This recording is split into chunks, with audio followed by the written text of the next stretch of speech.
नमस्कार दोस्तों, मैं कुलदीप सिंह स्वागत करता हूं हमारे अपने चैनल धुरंधर क्लासेस यूट्यूब चैनल पर। दोस्तों, आज की क्लास में हम राजस्थान के लोक संत के ऊपर चर्चा करेंगे। कौन कौन से राजस्थान के निर्गुण संत है और कौन कौन से सगुण संत है। तो सबसे पहले हम निर्गुण संत के ऊपर चर्चा करेंगे और इसके बाद हम सगुण संतों के ऊपर चर्चा करेंगे। तो क्लास में एंड तक बने रहिए। हम क्लास को बिना देरी के शुरू करते हैं। इससे पहले मैं आपको याद दिलवा देना चाहता हूँ कि यदि आपने चैनल को सब्सक्राइब नहीं किया है तो चैनल को सब्सक्राइब कर लेना और बेल आइकन को प्रेस कर लेना ताकि आपको प्रत्येक क्लास की नोटिफिकेशन मिलती रहे। सबसे पहले देखिए राजस्थान के निर्गुण संत पीपा के बारे में देखिए। संत पीपा राजस्थान के निर्गुण संत है।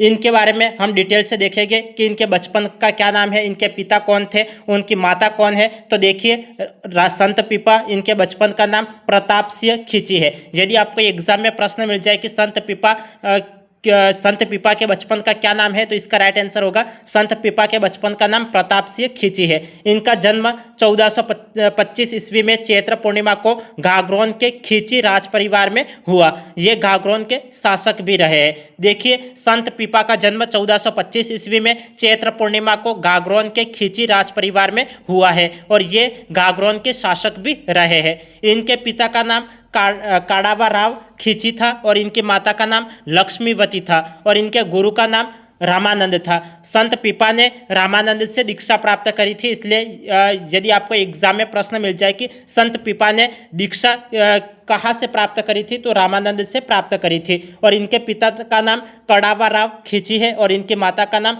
लक्ष्मीवती है और इनके गुरु का नाम रामानंद है। संत पीपा दर्जी समुदाय के आराध्य देव माने जाते हैं। यदि आपको एग्जाम में प्रश्न मिल जाए कि दर्जी समुदाय के आराध्य देव किसे माना जाता है तो संत पीपा को दर्जी समुदाय का आराध्य देव माना जाता है। आगे देखिए, आगे हम बात करेंगे। आगे देखिए, पीपा ने भक्ति को मोक्ष प्राप्ति का साधन बताया।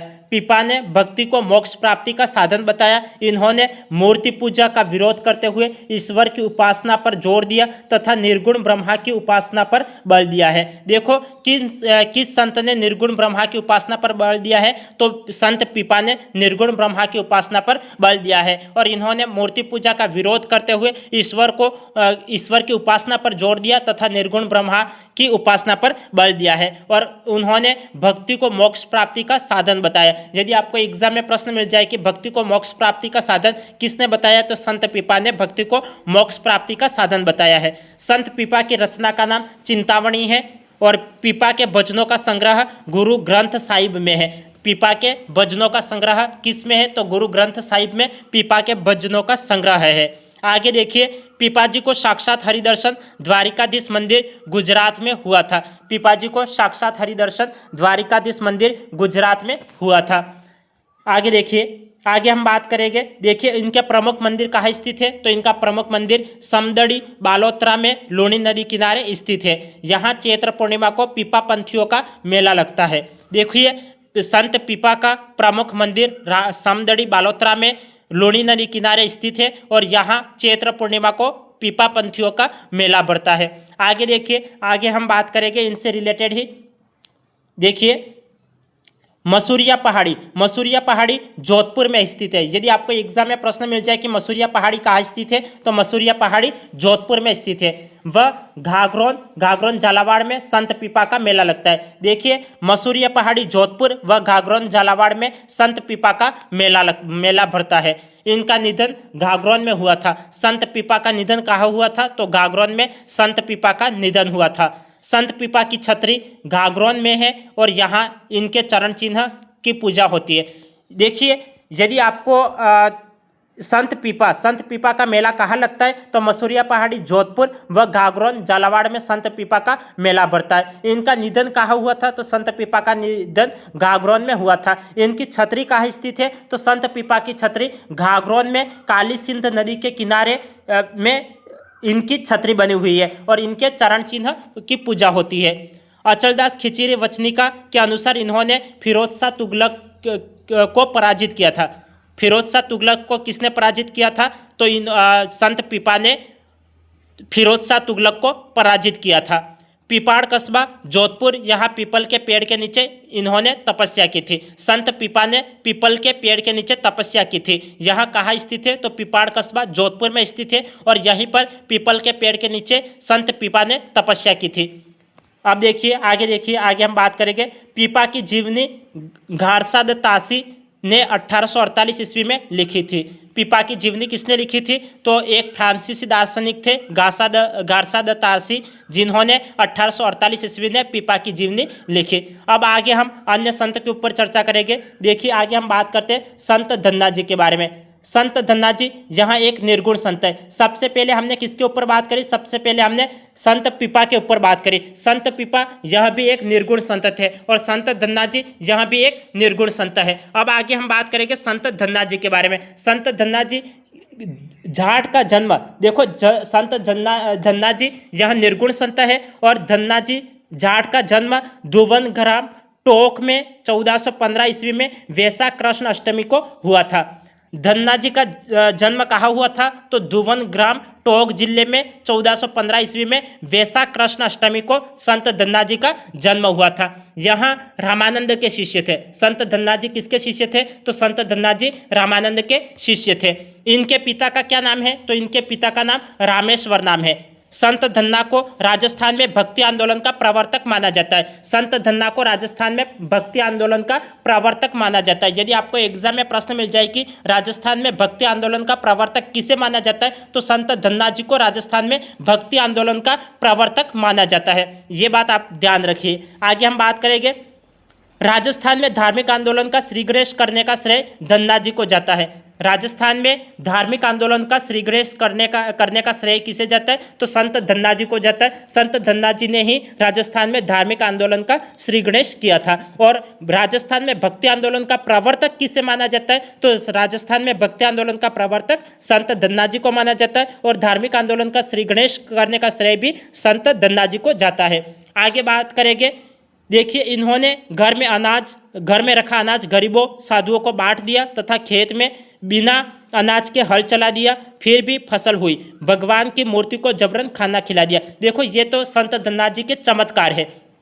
संत धन्ना जी के क्या क्या चमत्कार है? तो देखिए इन्होंने घर में रखा अनाज गरीबों और साधुओं को बांट दिया और खेत में बिना अनाज के हल चला दिया, फिर भी फसल हुई थी। और भगवान की मूर्ति को जबरन खाना खिला दिया था। यहाँ संत धन्ना जी के चमत्कार थे।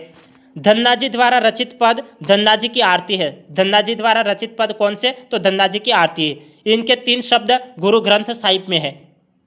आगे देखिए इनके 3 शब्द किस में है? तो गुरु ग्रंथ साहिब में इनके तीन ग्रंथ है। गुरु ग्रंथ साहिब में इनके 3 शब्द है। इनका मेला धुवन गांव टोक जिले में भरता है और जिसमें राजस्थान के अलावा पंजाब से सर्वाधिक अनुयायी आते हैं। आपको एग्जाम में प्रश्न मिल सकता है कि धन्ना जी के मेले में सर्वाधिक अनुयायी कहाँ से आते हैं? तो राजस्थान के अलावा पंजाब से सर्वाधिक अनुयायी संत धन्ना जी के मेले में आते हैं। और इनका मेला कहाँ भरता है? तो धुवन गांव टोक में भरता है। तो आपको ये ध्यान में रखना होगा कि संत धन्ना जी का मेला धुवन गांव टोक जिले में भरता है और राजस्थान के अलावा पंजाब से भी सर्वाधिक अनुयायी धन्ना जी के मेले में आते हैं। परमहंस मंडली इनके अनुयायियों द्वारा स्थापित है। देखो उनके अनुयायियों द्वारा परमहंस मंडली स्थापित है। अब आगे बात करेंगे। देखिए संत कवि दुर्लभ जी के बारे में बात करते हैं। संत कवि दुर्लभ जी यह सगुण संत है। सबसे पहले हमने किसकी बात करी थी? सबसे पहले हमने पीपा जी की बात करी थी। इसके बाद हमने बात करी धन्ना जी की। पीपा जी निर्गुण संत थे और धन्ना जी ये भी निर्गुण संत थे। और अब हम बात करते हैं भक्त कवि दुर्लभ जी, यह सगुण संत है। भक्त कवि दुर्लभ जी यहाँ सगुण संत है और ये राजस्थान के नरसिंह कहलाते हैं। यदि आपको एग्जाम में प्रश्न मिल जाए कि राजस्थान के नरसिंह किसे कहा जाता है, तो राजस्थान के नरसिंह भक्त कवि दुर्लभ जी को कहा जाता है। राजस्थान के नरसिंह किसे कहा जाता है? तो भक्त कवि दुर्लभ जी को राजस्थान के नरसिंह कहा जाता है। तो ये आपको समझ में आ गया होगा। देखो पहले हमने बात करी कि राजस्थान के भक्ति आंदोलन का प्रवर्तक किसे माना जाता है? तो राजस्थान के भक्ति आंदोलन का प्रवर्तक संत धन्ना जी को माना जाता है। और राजस्थान में धार्मिक आंदोलन का श्रीगणेश करने का श्रेय किसे जाता है? तो संत धन्ना जी को जाता है। यदि आपको एग्जाम में प्रश्न मिल जाए कि राजस्थान के नरसिंह कौन कहलाते हैं, तो राजस्थान के नरसिंह भक्त कवि दुर्लभ जी कहलाते हैं। तो ये ध्यान में रखना है कि राजस्थान में भक्ति आंदोलन के प्रवर्तक किसे कहा जाता है? तो संत धन्ना जी को कहा जाता है। राजस्थान में धार्मिक आंदोलन का श्री गणेश किसने किया था? तो धन्ना जी ने किया था। राजस्थान के नरसिंह कौन कहलाते हैं? तो भक्त कवि दुर्लभ जी राजस्थान के नरसिंह कहलाते हैं। तो ये बात आपको ध्यान में रखनी है। इनका 1696 ईस्वी में वागड़ क्षेत्र में जन्म हुआ। देखो, भक्त कवि दुर्लभ जी का जन्म वागड़ क्षेत्र में 1696 ईस्वी में हुआ था। दुर्लभ जी का कार्य क्षेत्र डूंगरपुर बांसवाड़ा क्षेत्र में रहा है। देखो, भक्त कवि दुर्लभ जी का कार्य क्षेत्र डूंगरपुर बांसवाड़ा क्षेत्र रहा है। आगे देखिए, इन्होंने लोगों को कृष्ण भक्ति, सगुण भक्ति के उपदेश दिए। आपको एग्जाम में प्रश्न मिल सकता है कि राजस्थान के नरसिंह कौन कहलाते हैं? तो भक्त कवि दुर्लभ जी कहलाते हैं। भक्त कवि दुर्लभ जी का कार्य क्षेत्र कौन सा क्षेत्र रहा है? तो डूंगरपुर बांसवाड़ा रहा है। इन्होंने कृष्ण भक्ति, सगुण भक्ति के उपदेश दिए हैं। आगे हम बात करेंगे संत रैदास के बारे में। संत रैदास यह निर्गुण संत है। इनके बारे में देखिए, संत रैदास जाति से चमार थे और गुरु रामानंद के शिष्य थे। संत रैदास गुरु रामानंद के शिष्य थे और यह जाति से चमार थे। इनका जन्म सिर गोवर्धनपुर काशी में 1388 ईस्वी में हुआ। इनके पिता का नाम संतोख दास था और इनकी माता का नाम कलसा देवी था।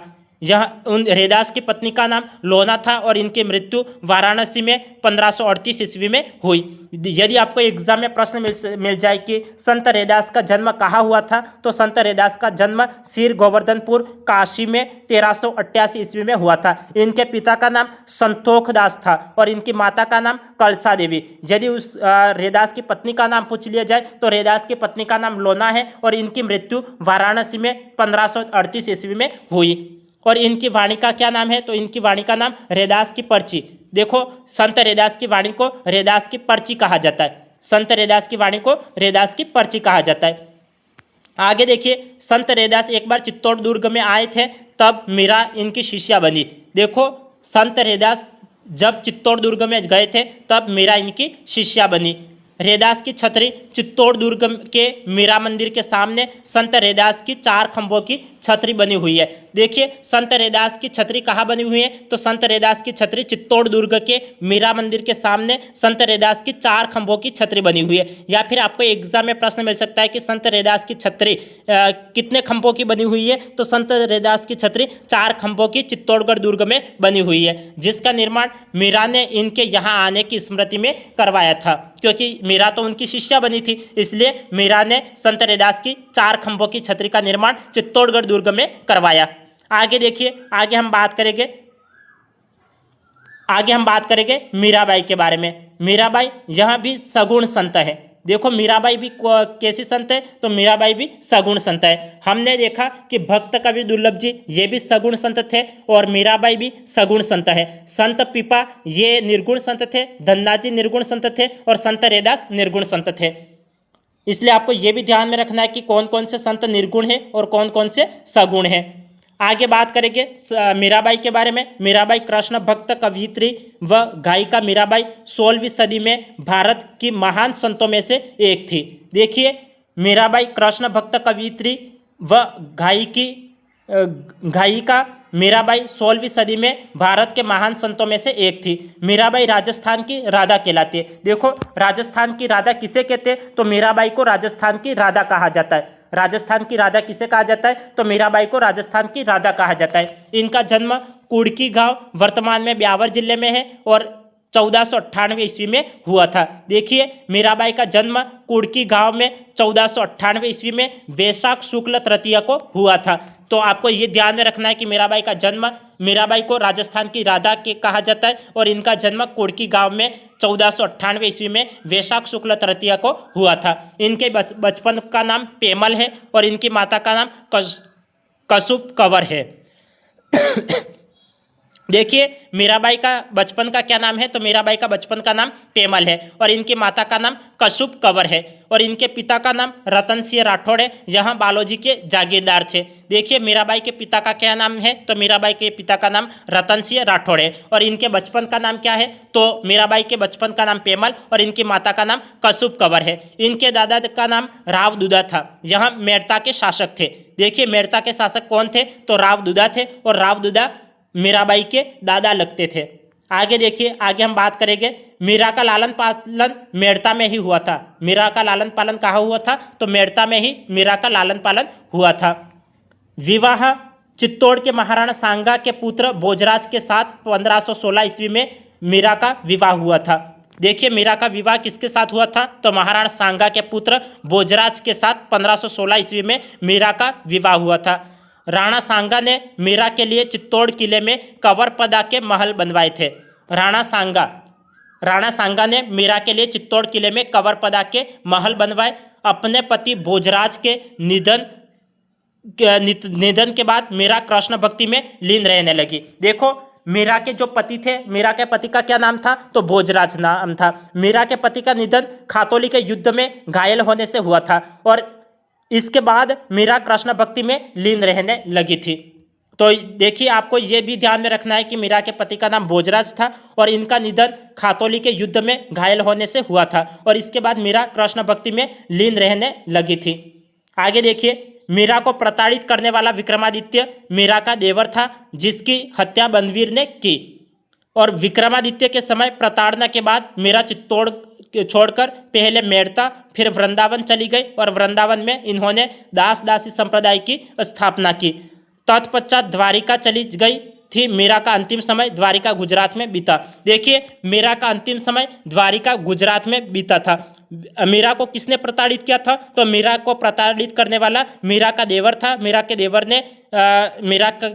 ने मीरा को प्रताड़ित किया था और मीरा के देवर की हत्या बनवीर ने की थी। और विक्रमादित्य के समय प्रताड़ना के बाद मीरा चित्तौड़ छोड़कर पहले मेड़ता चली गई और मेड़ता के बाद में वृंदावन चली गई और वृंदावन में इन्होंने दास दासी संप्रदाय की स्थापना की। यदि आपको एग्जाम में प्रश्न मिल जाए कि मीरा ने दास दासी संप्रदाय की स्थापना कहाँ की, तो इसका राइट आंसर होगा वृंदावन। आप चित्तौड़ मत कर लेना, चित्तौड़ गलत हो जाएगा, चित्तौड़ गलत हो जाएगा। मीरा ने दास दासी संप्रदाय की स्थापना कहाँ की, तो वृंदावन में मीरा ने दास दासी संप्रदाय की स्थापना की। इसके पश्चात द्वारिका चली गई थी मीरा और मीरा का अंतिम समय द्वारिका गुजरात में बीता। आगे हम बात करेंगे, आगे देखिए मीरा के बारे में ही बात करेंगे।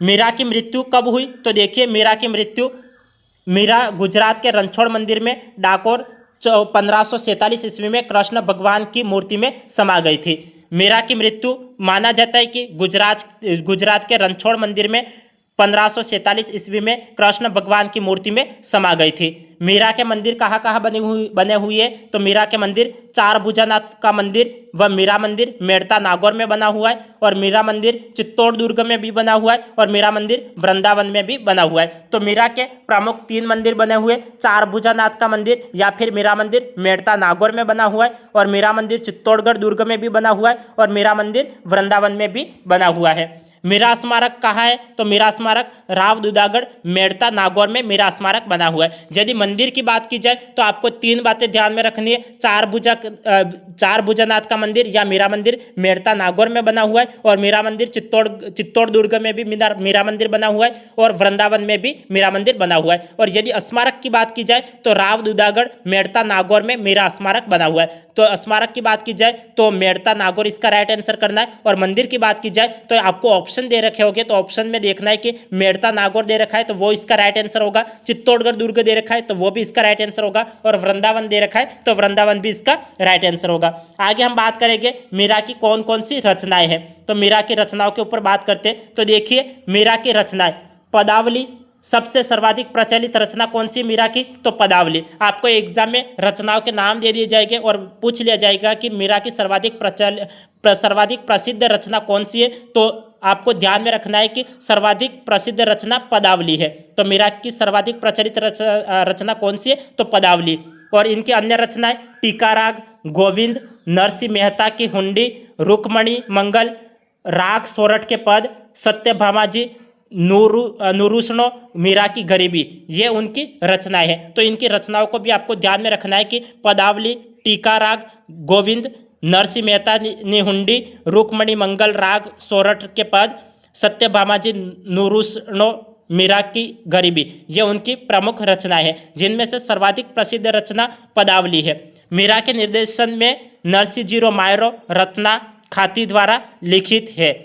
यदि आपको एग्जाम में प्रश्न मिल जाए कि नरसिंह मायरो किसके द्वारा लिखा गया है, तो नरसिंह मायरो रत्ना खाती द्वारा लिखा गया। तो मीरा के निर्देशन में नरसिंह मायरो रत्ना खाती द्वारा लिखा गया है। तो रत्ना खाती आपको ध्यान में रखना है कि नरसिंह मायरो रत्ना खाती ने लिखा है।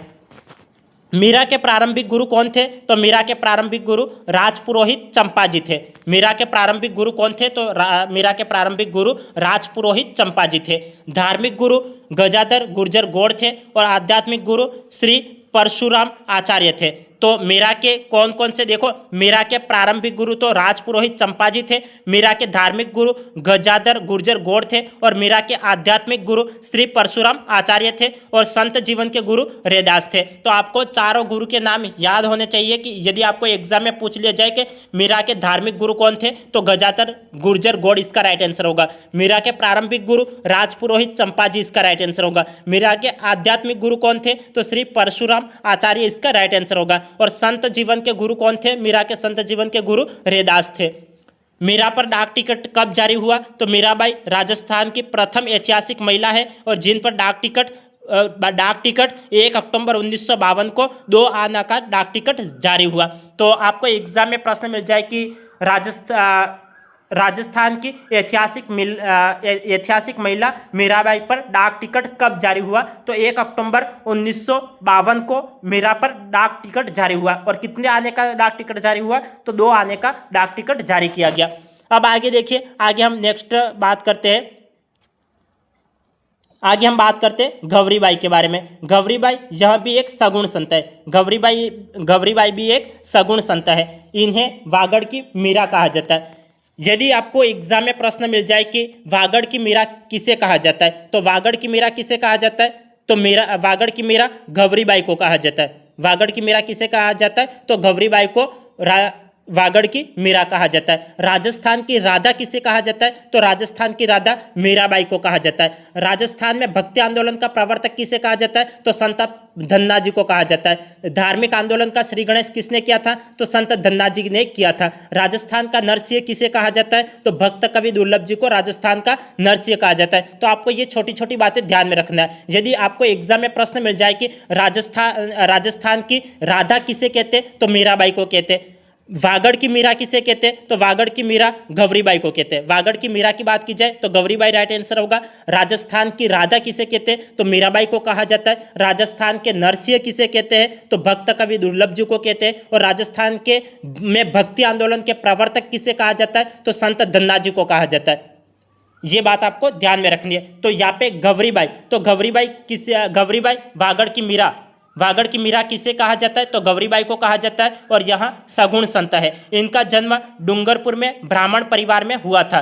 तो वागड़ की मीरा गौरीबाई, इनका जन्म डूंगरपुर में ब्राह्मण परिवार में हुआ था। इन्होंने कृष्ण की पति के रूप में भक्ति की थी। इन्होंने कृष्ण की पति के रूप में भक्ति की थी। गौरीबाई द्वारा रचित ग्रंथ कौन सा है? तो गौरीबाई द्वारा रचित ग्रंथ कीर्तनमाला है। डूंगरपुर महारावल शिव सिंह ने गौरीबाई के लिए 1829 ईस्वी में डूंगरपुर में बाल मुकुंद मंदिर का निर्माण करवाया। देखो, डूंगरपुर में बाल मुकुंद मंदिर का निर्माण किसने करवाया? तो डूंगरपुर के महारावल शिव सिंह ने करवाया। डूंगरपुर में बाल मुकुंद मंदिर का निर्माण किसने करवाया? तो डूंगरपुर के महारावल शिव सिंह ने करवाया था। और गौरीबाई द्वारा रचित ग्रंथ कौन सा है? तो कीर्तनमाला है। वागड़ की मीरा किसे कहा जाता है? तो गौरीबाई को कहा जाता है। गौरीबाई किस प्रकार की संत है? सगुण या निर्गुण? तो सगुण संत है।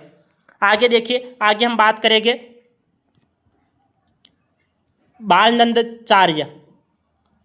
नंदाचार्य के बारे में बात करेंगे। बाल नंदाचार्य यह भी एक सगुण संत है। बाल नंद जी का जन्म 1635 ईस्वी में गढ़मुक्तेश्वर में हुआ था। बाल नंदाचार्य का जन्म कहाँ हुआ था? तो 1635 ईस्वी में गढ़मुक्तेश्वर में हुआ था। इनके बचपन का नाम बलवंत था और गुरु बिरजानंद से इन्होंने सैन्य गतिविधियाँ सीखी थी। देखो, बाल नंदाचार्य ने सैन्य गतिविधियाँ किससे सीखी थी? तो गुरु बिरजानंद से सीखी थी। बाल नंदाचार्य का बचपन का क्या नाम है? तो बलवंत नाम है। इनका जन्म कहाँ हुआ था? तो गढ़मुक्तेश्वर में 1635 ईस्वी में हुआ था। इन्होंने साधुओं को सैन्य प्रशिक्षण देकर एक सैन्य दल बनाया जिसे लश्करी कहा जाता है। इस दल के नेतृत्व में लगभग 52 देव मूर्तियाँ औरंगजेब के काल में राजस्थान में स्थापित करवाई।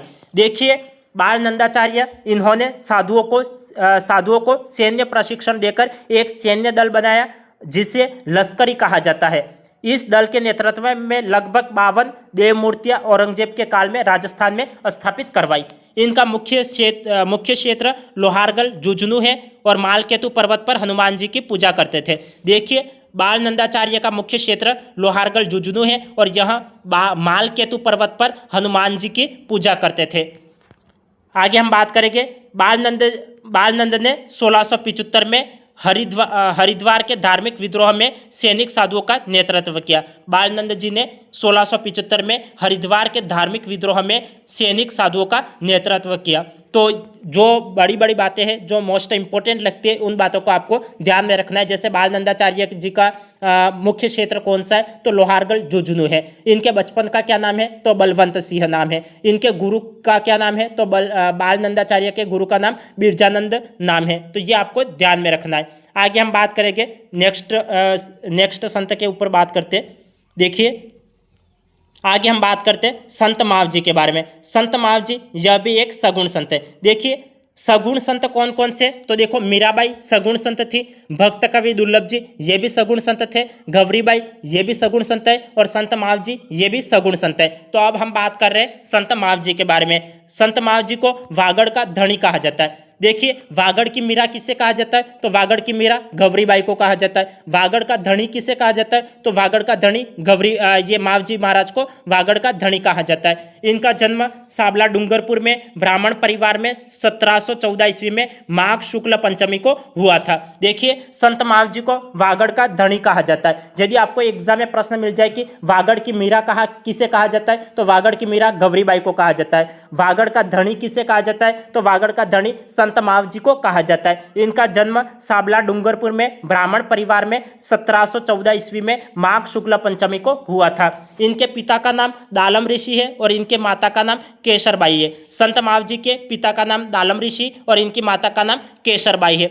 आगे हम बात करेंगे संत मावजी। संत मावजी 12 वर्ष की आयु में ही घर छोड़कर माही व सोम नदी के संगम पर एक गुफा में तपस्या करने लगे और 1727 ईस्वी में माघ शुक्ल एकादशी के दिन इन्हें ज्ञान की प्राप्ति हुई और उसी दिन इन्होंने बेणेश्वर धाम वैण वृंदावन की स्थापना की। देखो, बेणेश्वर धाम को वैण वृंदावन भी कहा जाता है, तो आपको यहाँ पे कंफ्यूज नहीं होना है। बेणेश्वर धाम को ही वैण वृंदावन कहा जाता है। मावजी 12 वर्ष की आयु में ही घर छोड़कर माही व सोम नदी के संगम पर एक गुफा में तपस्या करने लगे और 1727 ईस्वी में माघ शुक्ल एकादशी के दिन इन्हें ज्ञान की प्राप्ति हुई और माघ शुक्ल एकादशी के दिन ही उन्होंने बेणेश्वर धाम की स्थापना की।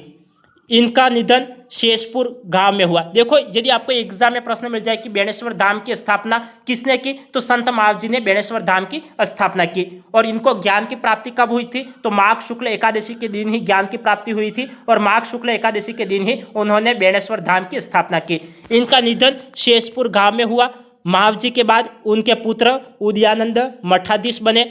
इनके बाद उदयानंद की पत्नी जनकुंवरी उर्फ जनपुरुष 1773 से 1855 ईस्वी मठाधीश रहे। देखो, संत मावजी का निधन शेषपुर गांव में हुआ। देखो, यदि आपको एग्जाम में प्रश्न मिल जाए कि संत मावजी का जन्म कहाँ हुआ, तो साबला डूंगरपुर में संत मावजी का जन्म माघ शुक्ल पंचमी के दिन हुआ था और इनका निधन शेषपुर गांव में हुआ। और इनकी मुख्य पीठ कहाँ बनी हुई है, तो इनकी मुख्य पीठ या मंदिर हरि मंदिर संत मावजी मंदिर साबला डूंगरपुर में माही नदी के तट पर स्थित है, जहाँ मावजी की शंख चक्र गदा तथा पद्म सहित घोड़े पर सवार चतुर्भुज मूर्ति है। देखिए, संत मावजी की मुख्य पीठ हरि मंदिर संत मावजी मंदिर साबला डूंगरपुर में माही नदी के तट पर स्थित है, जहां मावजी की शंख चक्र गदा और पद्म सहित घोड़े पर सवार चतुर्भुज मूर्ति स्थित है। तो इनकी मुख्य पीठ किसे कहा जाता है, तो साबला डूंगरपुर में हरि मंदिर स्थित है। इन्हें संत मावजी की मुख्य पीठ या मंदिर कहा जाता है। आगे देखिए, आगे हम बात करेंगे मावजी की वाणी। मावजी की वाणी क्या कहलाती है, यह अधिकतर एग्जाम में प्रश्न पूछ लिया जाता है कि मावजी की वाणी क्या कहलाती है, तो मावजी की वाणी चोपड़ा कहलाती है। मावजी की वाणी क्या कहलाती है, तो चोपड़ा कहलाती है। मावजी ने 5 बड़े ग्रंथों मेघ सागर, प्रेम सागर, शाम सागर, रतन सागर और अनंत सागर की रचना की थी, जिनके छंदों की संख्या 72,96,000 बताई जाती है। ये ग्रंथ चोपड़ा कहलाते हैं। मावजी के ये चोपड़े केवल दीपावली के दिन ही बाहर निकाले जाते हैं। चोपड़ों की भाषा हिंदी मिश्रित वागड़ी है।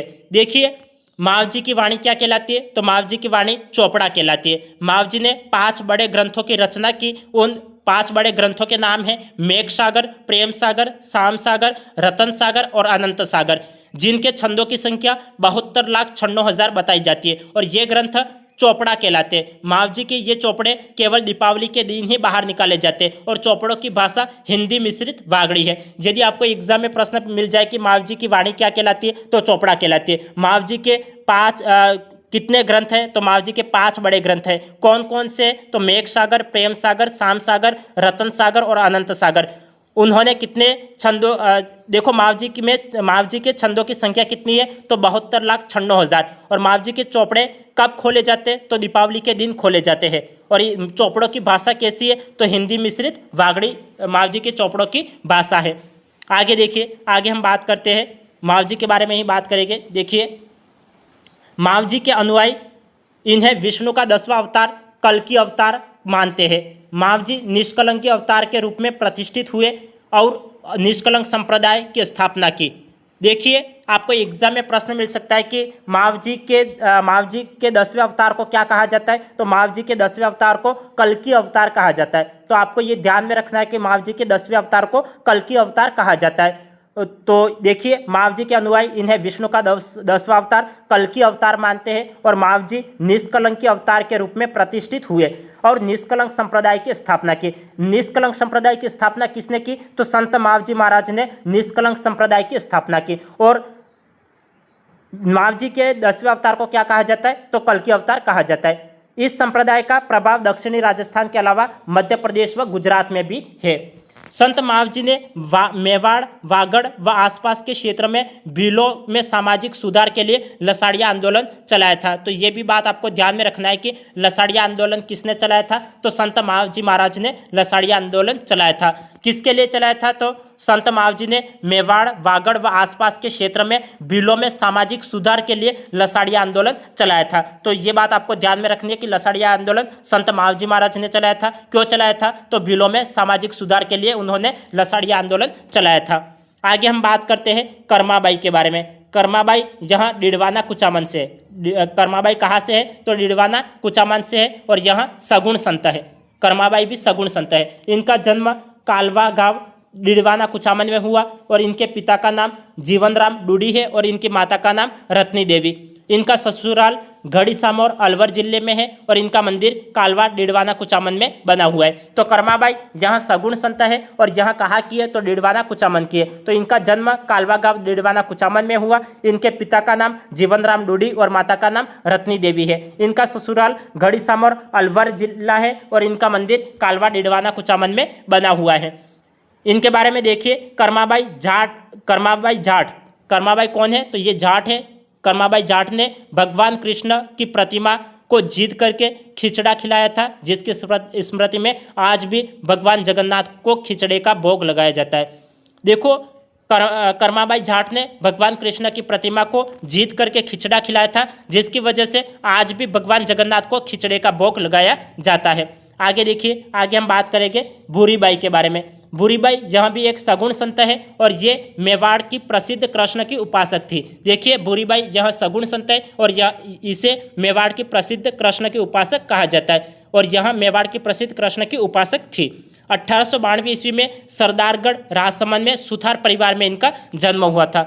भूरीबाई का जन्म 1892 ईस्वी में सरदारगढ़ राजसमंद जिले में सुथार परिवार में इनका जन्म हुआ था। आगे देखिए, आगे हम बात करेंगे संत रानाबाई। संत रानाबाई यहाँ भी एक सगुण संत है और इनका जन्म हरनावा गांव डिडवाना कुचामन जिले में जाट परिवार में 1504 ईस्वी में हुआ था। तो ये बात आपको ध्यान में रखने के संत रानाबाई यहाँ सगुण संत है और इनका जन्म हरनावा गांव डिडवाना कुचामन में जाट परिवार में 1504 ईस्वी में हुआ था और इनके पिता का नाम राम गोपाल है। तो आज की क्लास में हमने सगुण और निर्गुण संतों के बारे में चर्चा करी। तो आज की क्लास को हम यहीं एंड कर लेते हैं, फिर मिलते हैं अगली क्लास में। तब तक के लिए आपका दिन शुभ रहे। धन्यवाद।